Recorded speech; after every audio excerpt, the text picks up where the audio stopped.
Let me tell you, sometimes I absolutely hate Ford trucks. I love Ford trucks, and then they go ahead and they do something that's just absolutely asinine. And good example is this truck I'm working on. It's a 02 F-150. It's a two-wheel drive. The rear shocks. The upper mounting situation, the way they mount the top, they use a stud off the top of the shock with a washer, a bushing. It goes through the frame, and then there's a bushing, a washer, and a nut, a single nut facing up. So it's like, it's in a truck. The stuff rusts up after a while. Like, who came up with this design for a truck? I mean, it's a piss poor design. Let me show you. So it's inside there.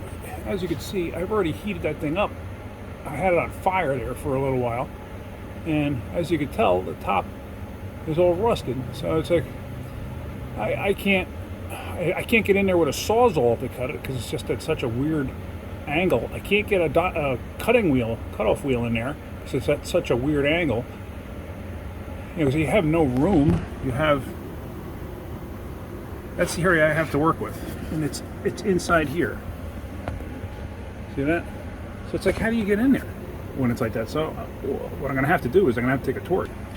I'm going to actually have to take the real torch. I just used a little MAP gas torch to heat it up, and I got it that far, and I can't get it to go any further. It's locking up, and it spins the top of the tube.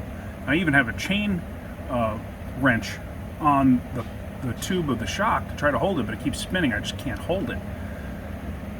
So I'm going to wind up having to take a torch and cut it, which means it's going to make a ton of smoke. It's going to stink like burned rubber. I hate that. I absolutely hate that. But it's like, what else are you going to do?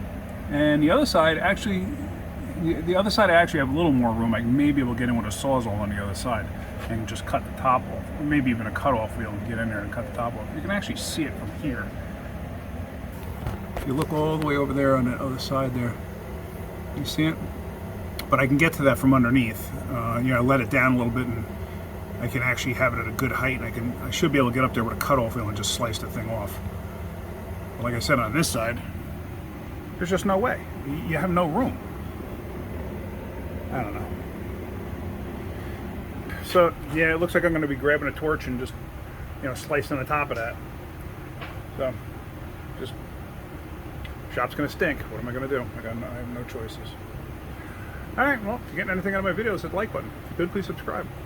Have a great day. Keep wrenching.